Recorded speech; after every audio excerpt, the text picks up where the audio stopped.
दोस्तों नमस्कार। मेरा नाम ये शेखावत है और मैं धार्मिक नगरी अजमेर से बोल रहा हूँ।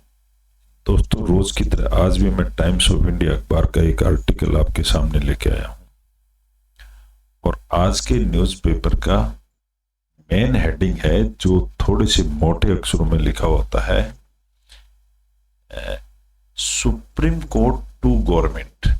एससी का मतलब होता है सुप्रीम कोर्ट टू गवर्नमेंट, यानी सुप्रीम कोर्ट से लेके गवर्नमेंट तक की ये कोई कहानी है। विल यू अलाउ, क्या तुम अलाउ करोगे मुस्लिम्स को इन हिंदू ट्रस्ट्स।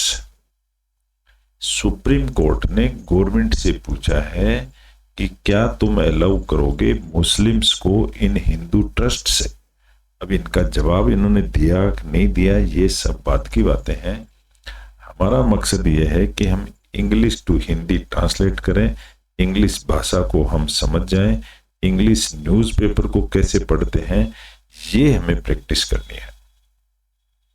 इंग्लिश न्यूज़पेपर पढ़ने की जो कला है, टैक्टिस है, वो सिर्फ और सिर्फ एक ही है कि आप उसको पढ़ते रहिए, आप पढ़ना शुरू कर देंगे। और पढ़ने के लिए हमें क्या करना होता है, बड़े बड़े सेंटेंसेस को छोटे छोटे टुकड़ों में पढ़ना है और सब्जेक्ट प्लस वर्ब का कॉम्बिनेशन हमें पकड़ के चलना है। बस यही टेक्निक है। बाकी आप ग्रामर और हिस्ट्री और गोते लगाते रहेंगे, हम कई साल तक परफेक्ट नहीं हो पाते हैं, लेकिन अगर आपने इंग्लिश न्यूज़पेपर पढ़ना शुरू किया तो कुछ एक दिनों में ही आप इंग्लिश पढ़ना शुरू कर देंगे। तो इसी की हम प्रैक्टिस कर रहे हैं। आज का हमारा टॉपिक है डीलिंग विद। डीलिंग विद का मतलब होता है किसी से बातचीत करो, समझौता करो, संपर्क करो। स्टॉक मार्केट, डीलिंग करो स्टॉक मार्केट से, अप्स एंड डाउन्स, जिसके अंदर स्टॉक मार्केट में अप एंड डाउन होते ही रहते हैं। अब यहाँ सेंटेंस को अगर हम देखेंगे तो तीन भाग में मैंने इसको तोड़ दिया। डीलिंग विद एक अलग फ्रेज हो गया है, स्टॉक मार्केट अलग फ्रेज हो गया, अप्स एंड डाउन अलग फ्रेज हो गया है। और अगर हम तीनों को जोड़ देंगे तो मीनिंग निकल जाता है और उसका मीनिंग हम समझ जाते हैं। इस चैप्टर को लिखने वाले हैं सदगुरु जग्गी वासुदेव। सदगुरु जग्गी वासुदेव एक विख्यात पर्सनालिटी है जिनकी बहुत तगड़ी पॉपुलैरिटी है। कहा जाता है कि इंग्लिश स्पीकिंग में इनका कोई मुकाबला नहीं। तो कौन है जग्गी वासुदेव, इनकी मैं झलक दिखा देता हूं। ये इनकी पिक्चर है, तस्वीर है। इनका नाम जग्गी वासुदेव है और ये Indian Guru and founder of the Isa foundation के फाउंडर हैं। बेस्ड इन कोयम्बटूर में ये स्थित है। द फाउंडर एस्टेब्लिश्ड इन 1992 में है। ऑपरेट्स एज आश्रम एंड योगा सेंटर, ये चलाते हैं। इसके संस्थापक भी हैं और बहुत ब्रिलियंट भी हैं। बच्चों को बहुत शिक्षा देते हैं, ज्ञान देते हैं, आध्यात्मिक गुरु हैं ये। इनका हम टॉपिक पढ़ेंगे कि ये जीवन की तुलना कैसे शेयर मार्केट से करते हैं, अप एंड डाउन से। चलिए अब अपना टॉपिक ले लेते हैं हम। टॉपिक है हमारा dealing with stock market, ups and downs. लिखने वाले हैं सदगुरु जग्गी वासुदेव। अब यहां से हम चालू करेंगे चैप्टर। तो यहाँ पर पैराग्राफ बने हुए, एक एक पैराग्राफ को हम पढ़ते जाएंगे और एक एक सेंटेंस को हम पकड़ते जाएंगे। सेंटेंस के टुकड़े करके हम पढ़ेंगे तो हमारे को सेंटेंस समझ में आ जाएगा। 2 4 5 वर्ड हमको रोज याद करने की जरूरत है और ऑटोमेटिक याद हो जाएंगे। तुम्हें मेंटल टेंशन पालने की जरूरत नहीं है, आपको जोर देने की भी जरूरत नहीं है। ये ऑटोमेटिक, जैसे हिंदी भाषा आपको किसने सिखाई थी, ऐसे ही ये इंग्लिश भाषा आपको कोई नहीं सिखाएगा और आप सीख जाओगे। चलिए यहां से हम शुरू करते हैं इंग्लिश न्यूज़पेपर को पढ़ना। जग्गी वासुदेव कहते हैं, सम इयर्स एगो, कुछ साल पहले की बात है, ए जेंटलमैन केम टू सी मी, एक जेंटलमैन मेरे पास देखने के लिए आया। ही वोर ए लॉन्ग फेस, वोर यानी पहनना, वेयर की सेकंड फॉर्म है। उसने लंबा फेस पहन रखा था due to volatility of the stock market. Volatile का मतलब होता है वाष्प बन के उड़ जाना, उसको वोलेटाइलिटी कहते हैं। तो ड्यू टू वोलेटिलिटी यानी कि कोई चीज थी वो वाष्प बन के उड़ गई, वो क्या थी? स्टॉक मार्केट था। ही हैड लॉस्ट, उसको नुकसान हो चुका था $60 मिलियन का दैट डे, उस दिन। अब इस तरह से मैं छोटे छोटे टुकड़ों में पढ़ता हूं। आई डोंट नो, मैं नहीं जानता। व्हाट टुमारो विल ब्रिंग, कल क्या आएगा या नहीं आएगा मैं नहीं जानता।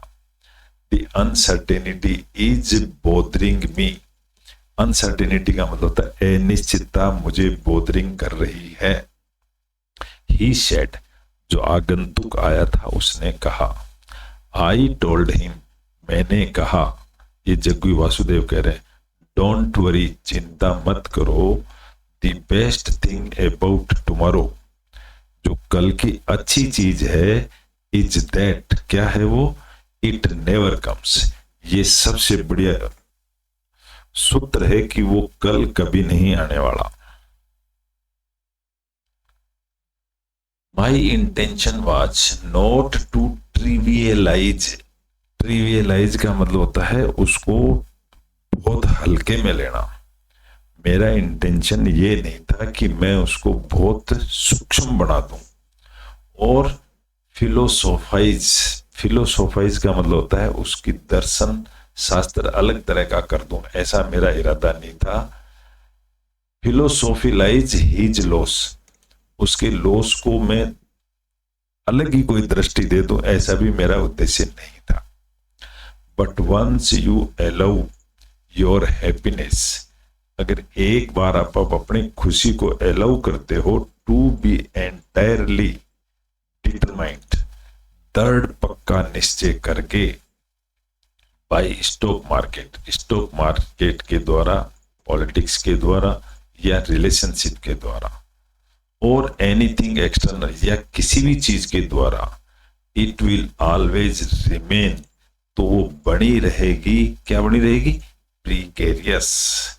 प्रीकेरियस का मतलब भी होता है अनिश्चितता।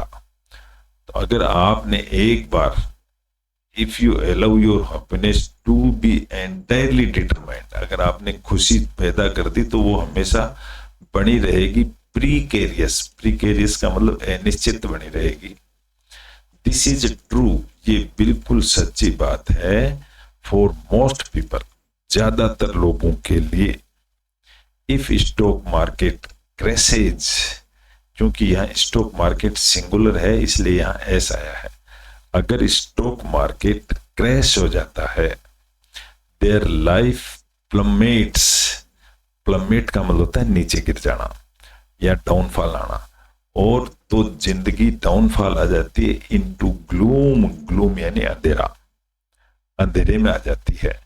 इफ द ग्राफ्स राइज, और अगर शेयर मार्केट का ग्राफ बढ़ता है, their mood is immediately upbeat, तो उनका मूड हमेशा खुश हो जाता है। अपबीट का मतलब उत्साहित हो जाता है, बीट यानी पीटना होता है, और अपबीट का मतलब होता है उत्साहित। द रियल प्रॉब्लम इज, सच्ची प्रॉब्लम क्या है? जस्ट दिस, ये है problem. Their mental activity is out of control, दिमाग की जो एक्टिविटी है आउट ऑफ कंट्रोल होती है।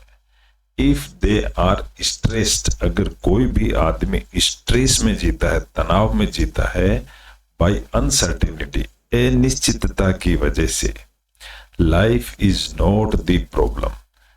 यहां देखो कोमा टू कोमा लिखा गया है, इसका मतलब इसका एक सेपरेट मीनिंग है। लाइफ एक प्रॉब्लम नहीं है, देयर इंटेरिटी इज, लाइफ के अंदर जो चलता है वो एक प्रॉब्लम है। इंटेरिटी, अंदर की।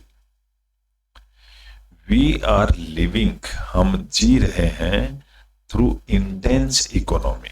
इंटेंस का मतलब जोरदार, जिसमें बहुत ज्यादा प्रभाव होता है, ऐसी इकोनॉमिक जी रहे हैं, पॉलिटिकल एंड जियोलॉजिकल टुमुलूट का मतलब होता है उतार चढ़ाव, जिंदगी में उतार चढ़ाव आते हैं। बट एनीथिंग इन लाइफ, जिंदगी में जो कुछ भी हैज नेवर बीन सर्टेन, कोई भी चीज निश्चित नहीं है। As human beings, human being का मतलब था कोई भी ह्यूमन जीव प्राणी, वी केम हियर, हम यहाँ आए हैं, विदाउट एनी इन्वेस्टमेंट, हमने कोई इन्वेस्टमेंट करके हम यहाँ नहीं आए हैं प्रॉपर्टी के लिए। वी विल लिव, हम छोड़ देंगे, विदाउट एनी कैपिटल, और बिना किसी कैपिटल के हम छोड़ के जाएंगे। एंड स्टिल, और अभी भी, irrespective of what happens, irrespective का मतलब चाहे कुछ भी हो इन आवर लाइव्स, हमारी जिंदगी में, we will always be in profit, हम हमेशा प्रॉफिट में रहेंगे। बिकॉज क्यों? No one can take away, क्योंकि कोई भी ले जा नहीं सकता। टेक अवे का मतलब लेके दूर जाना। रिचनेस ऑफ आवर एक्सपीरियंस, हम अपने धन, रिचनेस का मतलब धन ऑफ आवर एक्सपीरियंस, हम इसको कहीं भी लेके नहीं जा सकते। We can never fix, fix का मतलब होता है जैसे मैच फिक्सिंग करना, हम किसी भी चीज को फिक्स नहीं कर सकते कि क्या होगा। आवर एक्सटर्नल सर्कमस्टांसेस, हमारे जो बाहर की चीजें हैं उनको हम कंट्रोल नहीं कर सकते। 100% पक्की बात है ये, 100% बात है। बट वी कैन फिक्स, लेकिन हम किस चीज को फिक्स कर सकते हैं? आवर इंटेरियरिटी, जो हमारे अंदर है इसको हम फिक्स कर सकते हैं। When your intermental upheavals, upheaval का मतलब होता है उतार चढ़ाव जब आते हैं हमारे अंदर, सब साइड्स, साइड का मतलब सबसे कम होते हैं और आते हैं, यू विल फाइंड, तो आप को पता चलेगा, you are able to handle outside issues with ease, ease यानी आराम से, तो आप दूसरे इश्यूज को आराम से सेटल कर लेते हैं जब जिंदगी में हलचल आते हैं। The basis of spiritual process, आध्यात्मिक प्रोसेस है, इज जस्ट दिस, इसका एक ही उदाहरण, एक ही आंसर है आध्यात्मिक।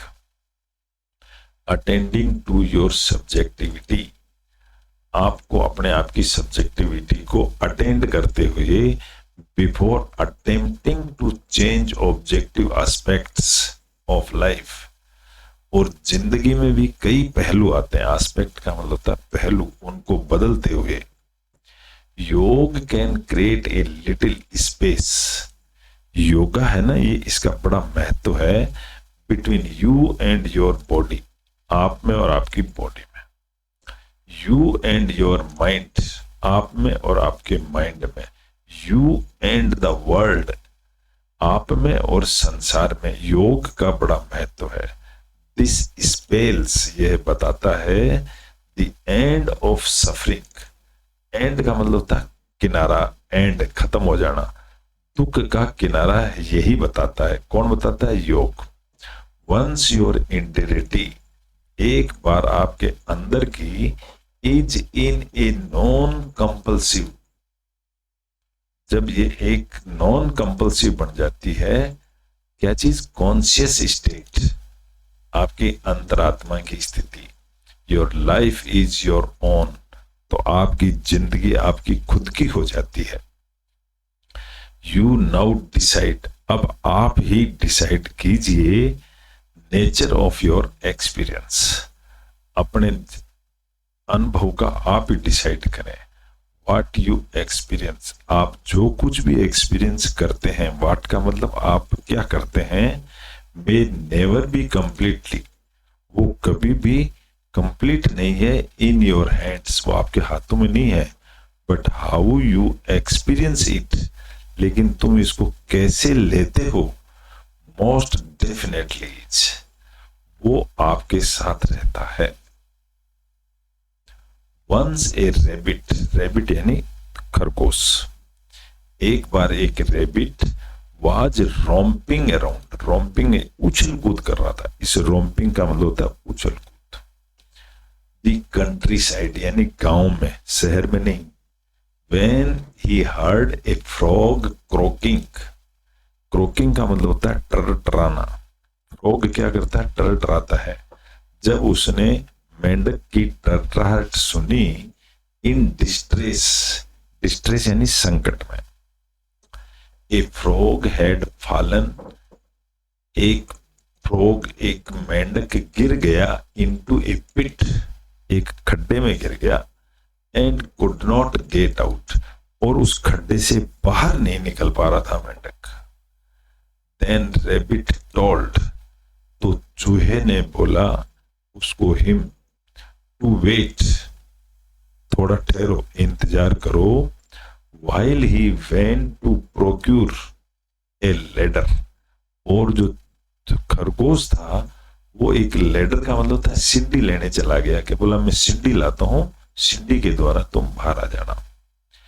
when he returned, जब वो खरगोश रिटर्न लौट के आया, with one, one क्या है, लेडर, सीढ़ी के साथ जब लौट के आया, he found, तो उसको पता चला, the frog sitting outside the pit, तो देखा कि मेंढक था वो तो खड्डे से बाहर बैठा हुआ है, यानी कि उसका सीढ़ी लेना व्यर्थ हो गया। How did you get out, खरगोश ने उससे पूछा कि तू इस खड्डे से बाहर कैसे आया, asked the puzzled rabbit, puzzled का मतलब परेशानी भरा हुआ रैबिट ने पूछा तू बाहर कैसे आया, वेल, वेल यानी अच्छा, a snake entered the pit, उसने कहा एक स्नेक यानी सांप, सांप आ गया था उस खड्डे में, शेड द फ्रॉग, फ्रॉग ने कहा, सो आई लेफ्ट आउट, लेफ्ट का मतलब होता है लीप, यानी होता है छलांग लगाना, और लीप की सेकंड फॉर्म है लेफ्ट, तो मैंने छलांग लगा दी और मैं खड्डे से बाहर आ गया। डिसरप्शन, डिसरप्शन यानी परेशानी in life can also be possibilities, कभी कभी परेशानियां होती हैं जिंदगी में, वो भी उनकी भी संभावनाएं होती हैं।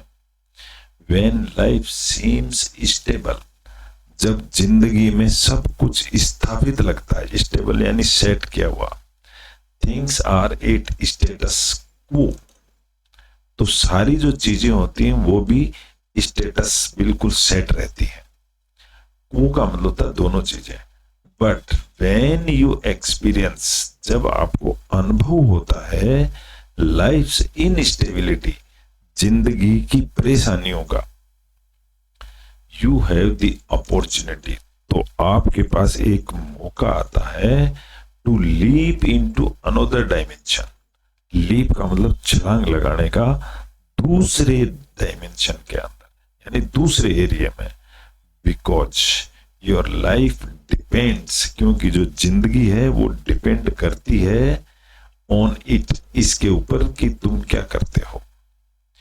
If you, sorry, you can now propel, propel का मतलब था धक्का देना, आप अपने आप को धक्का दे सकते हो, yourself to a new level, एक नए लेवल की तरफ, ऑफ वेल, अच्छे वाले लेवल की तरफ, बिंग एंड फ्रीडम, बिंग यानी बने रहना, फ्रीडम यानी आजादी से,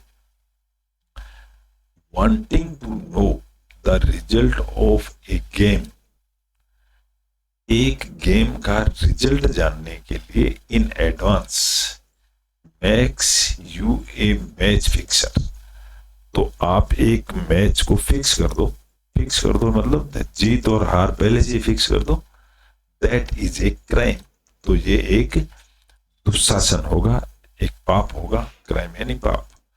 don't try to match fix your life, अपनी जिंदगी का मैच फिक्स मत करो, इट इज लाइफ्स अनसर्टेनिटीज, जिंदगी में अनिश्चितता बनी रहने दो, दैट मेक्स इट एक्साइटिंग, ये एक्साइट का मतलब होता है उत्साहित, इससे हमारी जिंदगी में उत्साह बना रहेगा। फॉर दोज, उन लोगों के लिए, फॉर दोज का मतलब उन लोगों के लिए सीकिंग अपॉर्चुनिटी, जो अच्छे मौके की तलाश में रहते हैं। सीक का मतलब होता है तलाश में रहना। This is the best time, ये बिल्कुल बहुत अच्छा समय है।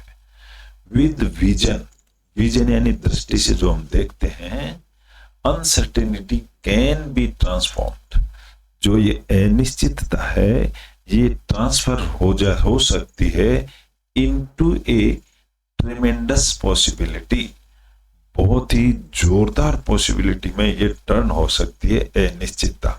इसलिए जिंदगी में हताश नहीं होना चाहिए और चैलेंजेज को स्वीकार करते रहना चाहिए, ऐसा कहना है सदगुरु जग्गी वासुदेव का। तो आशा करता हूं आपको ये चैप्टर अच्छा लगा होगा। हम सिर्फ इंग्लिश टू हिंदी ट्रांसलेट कर रहे हैं। ट्रांसलेट करने का तरीका है प्रत्येक सेंटेंस को छोटे छोटे टुकड़ों में पढ़ना और रेगुलर पढ़ते रहना। जहां तक सवाल है वर्ड्स का, वर्ड्स भी ऑटोमेटिक याद होते रहेंगे अगर हम रेगुलर पढ़ते रहे तो। हमको कहीं से ग्रामर, लैंग्वेजेस, स्टैटिक्स ये पढ़ने की कोई जरूरत नहीं है। अगर ये पढ़ने हम बैठेंगे तो हमारे कई साल बीत जाएंगे, फिर भी हम कंक्लूजन पे नहीं पहुंचेंगे। इसलिए मैं कह रहा हूं अगर इंग्लिश न्यूज़पेपर अगर रोज पढ़ना शुरू कर देते हैं, आप इंग्लिश भाषा में पारंगत हो जाएंगे, एक्सपर्ट हो जाएंगे, ये मेरा दावा है। Okay, good bye.